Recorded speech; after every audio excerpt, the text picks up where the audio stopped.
So for you, what would you? It's podcast o'clock, and on today's episode, we'll be having a lovely conversation on why some of you are carrying your love to one particular industry. I mean, that industry where they call themselves, the tech bros, sort of energy today. So, yeah, Yeah, my name is Maxwell Ogalabu. I'm a full stack developer at Revocape Technologies. you're welcome. I like your smile. Thank you very much. Do you mind giving me a smile too? Well, you guys are welcome, and then it's going to be an amazing conversation today because we're having this conversation on this tech bro matter because, well, let's establish the fact. But who are the tech bros, or who is a tech bro? Okay. In simple terms, a tech bro is a person. Na definition. He said that in simple terms. Okay. Okay. In simple terms, okay, a tech bro is a person that works in the tech space. Basically, it's as simple as that. Okay. And I'm going to establish two facts from this simple definition I just gave. From this simple word of wisdom. Yes.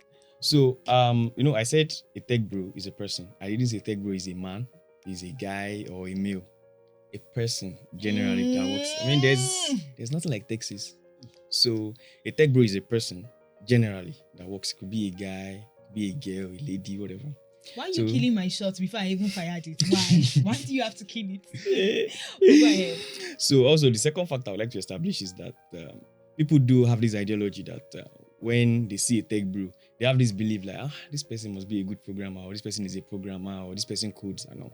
But there are different career paths in the tech space generally. Like we have UI UX design, we have project management. We'll get there. Just slow down, yeah? Do you want to say something about who a tech bro is? Or you just want to say a tech bro is simply me? I mean, if you want it's to, as simple as that. It's not. it's as simple as that. But it's just someone that works in the tech industry. That's just in layman's terms. So, why do you actually think people are rushing into the tech industry? Because sometimes it feels like you people it's like a make money quick scheme. Ponzi scheme. Yeah. Things like that. Well, because the high influx of people into the tech industry in our generation is quite serious. But one thing I want to establish before you guys talk about maybe it's a blood money kind of, or you have to work hard, So for me, I would say that there are two levels in this tech bro industry. We have the starter pack and we have the professional. So you guys are going to actually tell us your level. Don't worry, it's a private conversation.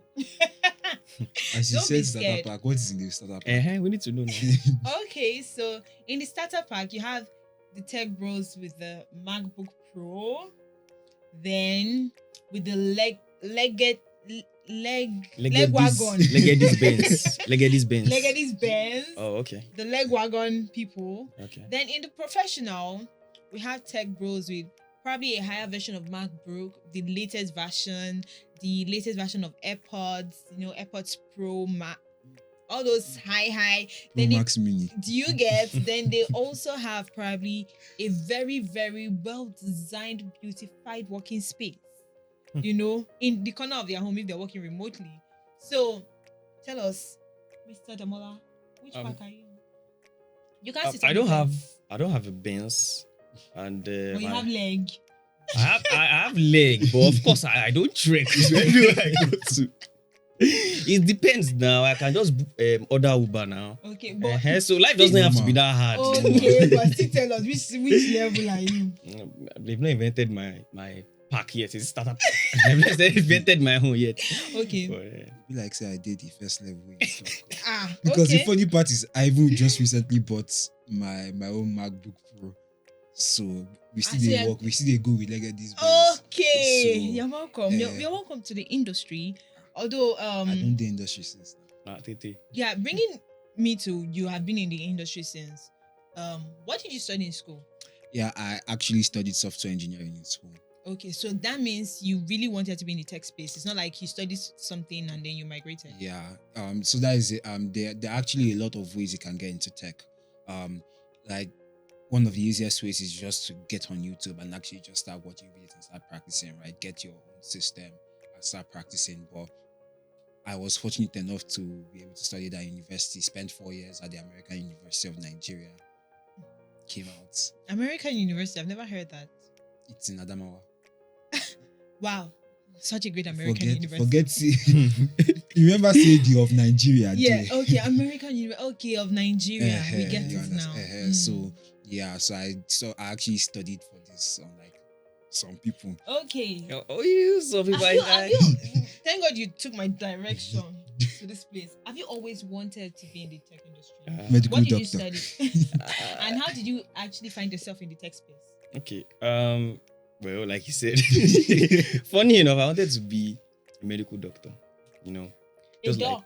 yeah. So I'm trying to picture you with all those doc tools, but I beg it no doesn't try. matter. nah, this Nah, would nah, look nightmare. perfect on you. Calm down. Well, actually, I wanted to be a medical doctor, just like my dad. I don't really know why, though. I just kind of, I don't know. I don't really know what I was thinking, Sha, but I just wanted to be a doctor at that point in time. All I wanted to be was a medical doctor. So then, after finishing my secondary education, I spent a while at home, like a few months at home, before I was able to get admission to the university. So during this period, I was at home with my dad. So, I mean, my dad, I think after a while, my dad was just like, my dad just called me, Damola, come. Are you sure you really want to be a doctor? Are you sure you really want to become a doctor? I was like, yes, now I want to be a doctor. Okay, yeah. My dad started giving me some words of advice and encouragement. I was like, see, generally, if you Google like the names of the 100 richest people in the world, you probably not see any medical doctor there, because doctors are not trained to make money. Doctors are trained to save lives. Yeah, so I was like, okay, I mean, it's fine. And also know that I don't have any connection to hook you up with any top company. So you have to start something with the nature, like the way things are in the country now. You have to be able to start up something whereby you don't need to like get employed somewhere. Something you can start on your own and build your career gradually. I was like, okay, computer science. I had to explain to him because, of course, I was going to a private school, so I had the option. It's not like as if I was going to choose a course, they're going to give me another course. Yeah. So it's a private school, so I had the option of choosing my own courses. So I had to explain to him in detail why I was going for computer science. So I studied computer science, but when I was in school, I hated coding. Really, why?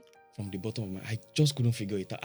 I don't know. Sometimes you don't know. Like you say, I hate mathematics. Most of the time it's because you don't know it, you don't understand it. So I just couldn't figure it out. I just hated it. So looking back at then now, and Yes. now, what do you really like about being a tech bro? Really, like a lot. But I'll say one, most importantly, it gives you the option to work remotely. I can be in Africa here and be working with a company in Europe and be making my money in dollars. So I don't need. Europe need to That's use it. dollars, Sha, but yeah, but true, I can be just be in Nigeria here and just be working with a company outside Nigeria and be making my money. So it gives me that option. I can say not to work with any company. Yeah, and just be in the corner of my room and start making my money. Yeah, so it gives you that option. You know, it's not all kind of industry you can work like fully remotely. Yeah. Like for instance, now the health industry now, you can't really. I mean, there's a limit to what you can do over maybe Zoom or video call and all. You want to be doctor performing surgery on Zoom? Yes. So Hannah. it gives you that opportunity, that privilege. So what do you like best about being a tech bro? personally, because I'm the introverted type of person, it's a kind of job that at least me as a programmer, because I don't like going out, so it's a kind of job where nobody needs to see you. You're just in your own place. doing Your world, right? So, bringing about your type of person, is there a type of person that fits into the tech industry, or what would you say are the soft skills that actually people need to be in the soft tech industry? Because like me now, I can be a fine girl like this, and I fit the tech industry. I fit the media. Who's going to pay you for that? Who cares because you're fine, right? Well done. Maybe if you're into modeling, sure. Maybe. So the thing with that is that, like, when you say tech, but like we said, it's just anyone that works in the tech industry, right? There are a lot of career paths, which was something that he was trying to. So there are the programmers, there are the people in customer support, there are the sales UI, marketers, UX. and all that, the UI UX designers and all that. Yeah. So so when it comes to that, like, so if you're in sales, you probably have to be someone that is willing to talk to people, willing to go out. The opposite of me. Let's just say that. But if you're a programmer, you can. If you're in the customer support team, you have to be able to talk to people like me, where you near me and I break bottom on your head. Nah lie. Nah It's lie. wild. But yeah, I think the kind of people just depends on what exactly you want to be as a tech bro. Yeah, tech one six. each. Yeah. Okay. So I'm going to be asking you in particular, what to remain in the tech industry, what have you learned over time? Like, what have you developed yourself in? How do you like stay relevant? Basically, how do you stay relevant? Making research. I mean, you need to find out what's trending. You need to find out, let's say you are UI UX designer, what tools they are using. You need to keep like I do say, even if you're a programmer, you write code and you've been in the tech industry. space, yes, for 20 years, and you go into a coma. Let's say you don't even have any loss of memory. By the time you wake up, you are probably going to be like A laid back programmer. yes, you are going to have to relearn or catch up. You're going to have a lot of catching up to do. So that's just, so you have to be able to make a lot of research, and naturally you have to be a natural problem solver. Yeah. Brings me back to one memory when I was trying to start coding. Don't laugh. I'm not laughing. So I started learning how to code. I started with HTML. There's no program like that. Really? Did you really know how to do that? So I started with HTML, and I Okay. decided that after HTML I wanted to take a break for 1 week. And guys, my 1 week has still been up to date. My 1 week has not ended. I'm still on that break. Yeah, true. So is tech money blood money? And really, the way that which I understand that the world is going digital, and the global space is now imbibing the culture of technology into every aspect of life. How fast is it? I'm trying to put this question in a way that you guys understand. Is it the way people make money out of tech, the way it looks like people make money out of tech, is it really that fast? Can you really make fast, sharp money from the tech space? Well, I would say there is money in tech, but you have to put in the work, just like every other industry. People that are rushing into tech most of the time, they see a tech bro, they see the guy in his car, they see him with his MacBook, his AirPods, soft guy. They don't know the amount of work he has had to put, the sacrifices he had to make, the sleepless nights, the burnout, the mental exhaustion, everything. So most of the time, if you see a tech bro that is earning like 6 figure, like I said earlier, they will have had to sleeping well. maybe if you are like sometimes of the time I just have to supervise, you don't really have to write code. Maybe I just a manager or project manager at some point. Yeah, so that's what I'm saying. There's money in tech, but you have to put in the work. Yeah, you have to put in a lot of things, time, experience, and all those things. So, especially like because of like how Nigeria is, I won't say Nigeria is like as technologically advanced as like some other countries. So when we see tech companies nowadays, they are probably solving markets that in other countries have already been solved, but because of the state of the country, those problems are still prevalent here. So because of there is this nice solution to this. That's how they make money, because it's just like a part of business strategy. If you're able to solve a problem, you solve the problem well, you always make money from it as long as things fall in pleasant places for you. But that is just, so I think that is just part of it, because there are you see a lot of the companies here that are doing well as tech companies. They are really not the oldest. I don't think there is anyone that is like over 15, 20 years, because like recently we just started addressing those things, and because of they are solving a real problem, they started making money. Everybody's just saying it, and they're like, because I resemble ritualist. No, you don't. And it is. So it actually isn't blood money. It's just sometimes having the vision and running with it. Yeah, exactly. So I feel like one sector in our part of the world that is really lacking is the educational sector.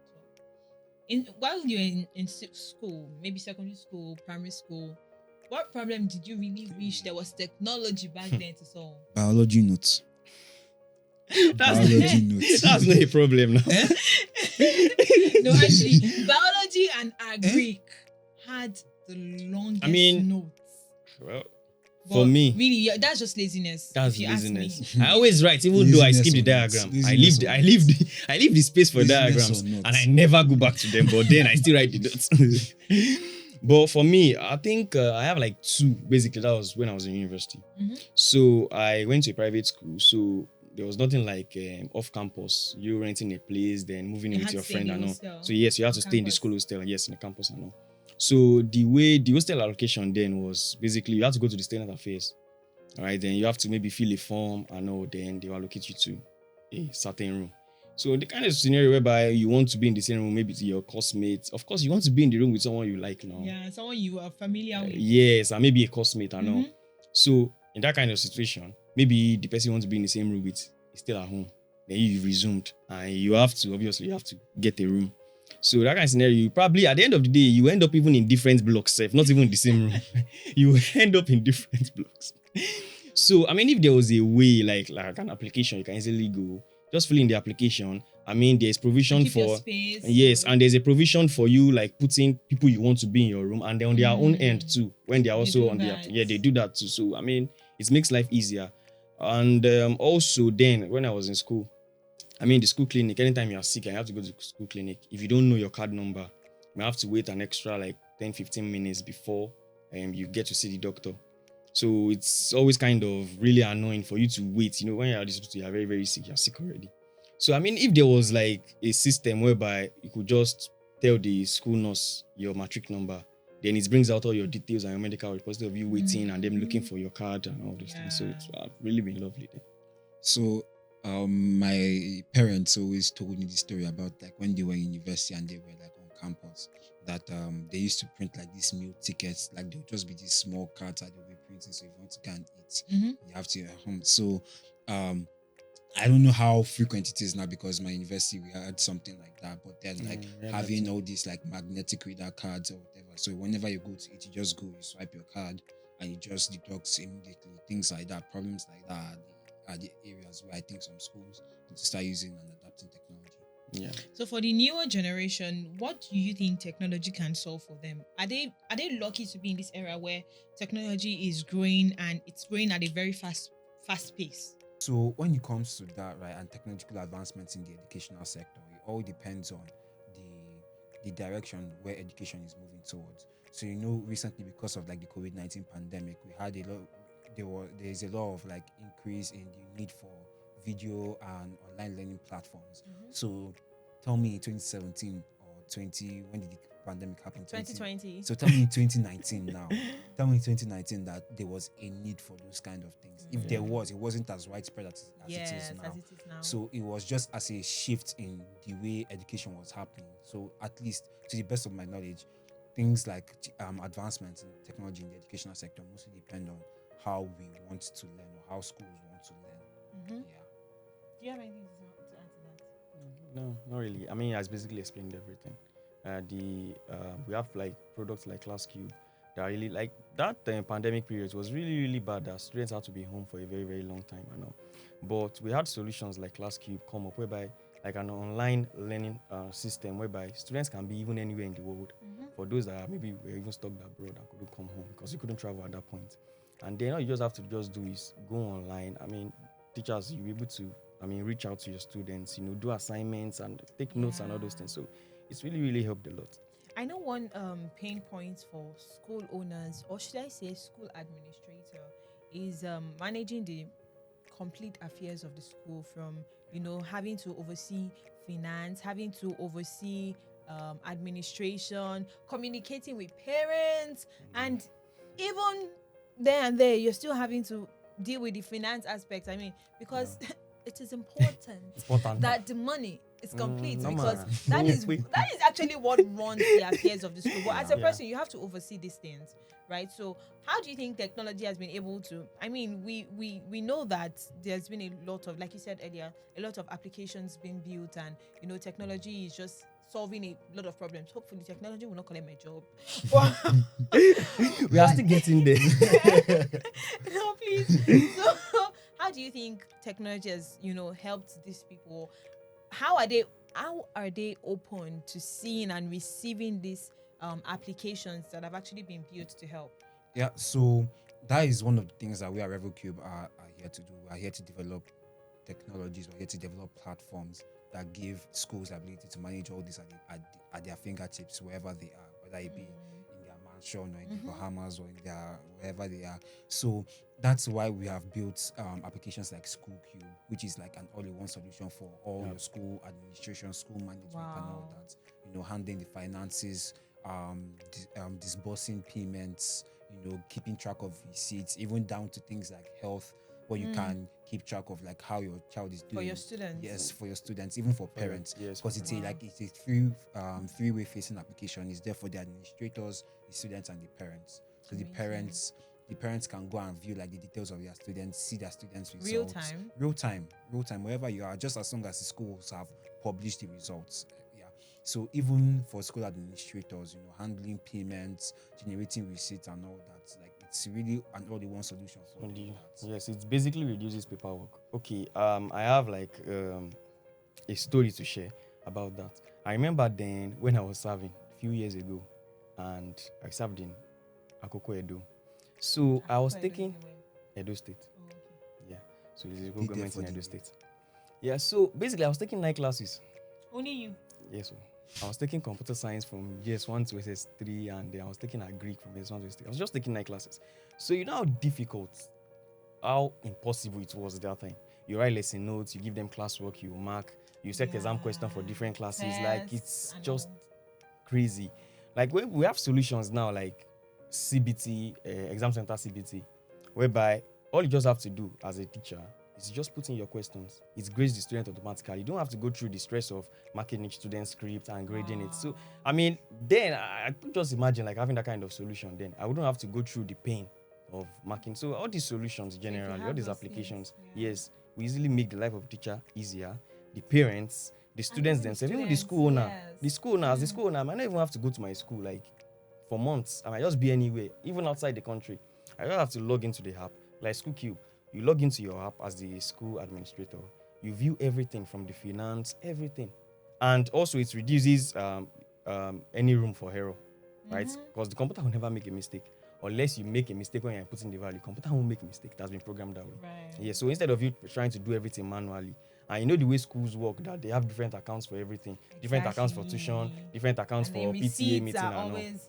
Man, I think that Yes. was for me. That was one terrible time I had when it had to resume in school when I was still in secondary Yeah, school. yeah. You have to go Was through that basically going to the process. Then you will be on a To the queue. bursary, and then There will be that queue. queue. God. it's my problem because naturally I don't like waiting. Like so that queue was Who always likes a problem. waiting? Let's start with That them. queue was like always a problem for me. Yeah, Like it's always why? a big problem for me. Yeah, that's true. So, would you say, being a tech bro, you've said okay, you have attained a certain success in your career, and what would be your advice to people who are still coming into the tech space? For people coming into the tech space, the newbies in tech, well, welcome. Is it a welcome? The Lord is your strength. It's not blood money that we're here to make. It's not blood money. You must be ready to work. Yeah. So of course there's money. There's money in tech if you are ready to work. Yeah, true. Yeah. So my advice for them is get a mentor. I mean, it makes your life easier having someone with professional experience, right? For me, I didn't have that when I started. What I just did was I went on. You know, I was saying that I hated code when I was in school. Exactly. I was going to ask you a follow-up question. That how did you end up being a programmer? Because I mean, So I said like my final year project played a part in it. I had to build like a website like that. So I worked with a programmer you and don't get choice. yes, I worked with a tech bro, and of course he did most of the coding bit of it. But of course, even though I didn't understand programming, I was always intrigued. I see like a website, I see one animation or something. I always wondered how they did it. So I just, like I said, what I don't know is what I'm not ready to know, or I don't have the chance to know. I don't know how to make Nigerian jollof now. That's because I'm not ready to know how to. If I want 24 hours from now, by this time tomorrow, if I want to know how to make Nigerian jollof, You can. believe me, I will. But So it it's not will like be as as if good as someone that already knows. Let's that establish that of course, of course, Let's it will take a establish while. that fact, because some of us that we know how to, No, man. make Give me 1 week. Nigerian jollof and garnish it. Give me one. We know when the Bible says, If I give you 1 month, sef, I still that need to table chop your don't jollof. set. You were saying something. Continue. Well, the thing is, what I'm just trying to say in essence is that we have the materials online. There's no excuse for I want to learn this thing. There's no way for me to learn it. You have materials. You have platforms like YouTube. YouTube is not just from watching music video or Ashake or what's trending. Of course, I watch Ashake a lot. I watch Fireway. I watch all those things. I enjoy doing that. But you can learn a lot from YouTube. Basically anything. You have platforms like Coursera. You have tutors for the tech bros, guys coming into tech. You have tutors like Tech with Team, Net Ninja. God sent. God bless those guys. God sent. God bless those guys. So I was able to learn enough from YouTube to be able to learn an intern role in a tech company. From that, I moved to a junior developer. From that, a full-fledged You tech bro. know. Tech bro now. So for you, what would you say generally on the general level in the tech industry, what would you say are important skills that anyone must have before you could maybe land a job in the tech industry, or start your tech bro journey? Yeah. I think you need to be a critical thinker, right? Because when it comes to being in the tech industry, right, especially in this country, you need to be able to envision ways of doing things differently, right? Because that's one of the best. Whoever does things differently and does those Does it different well. Solves does it problems well, while at yes. it, yeah. So that you have to be able to think, whether you be in the customer service or a programmer or in the sales department, you need to be able to think critically and think differently to solve problems. And that is another thing. You need to be able to solve problems. Yeah. But apart from that, it comes with a lot of patience. You need to be able to, even how many times I wanted to stone. Hey. You have to be. Imagine you have a choice. writing a code and then you wanted to write include and then you write insights and then the code never goes. No, situations like that actually. It happens. We are laughing about it now. But if I'm working on my system and this thing happens, it's always very, very bad. God. I have a story like this. So it was an assignment back in uni. It was an assignment. I had helped someone do their own assignment. And it was time for you to do your own. 3 days had passed. I still have not finished my own. What is going on? I don't understand. It's capital B and small b the difference that gave me 3 days of headache. Yeah, I Can had you similar imagine? experience too. So like you need to be able to be very patient. No, you don't break laptop. Not just as a programmer, even with customers, because some people aren't tech savvy. So they Right. come, you tell them click the blue button. Where's the blue button? It's there in your front, Oga.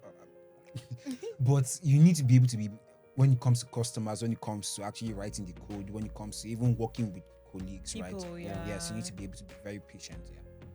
Thank you guys for joining me on this episode. I had an amazing session. And guys, just so you know, I've been inducted since now into the tech bro space. So Thank God you say say Texas.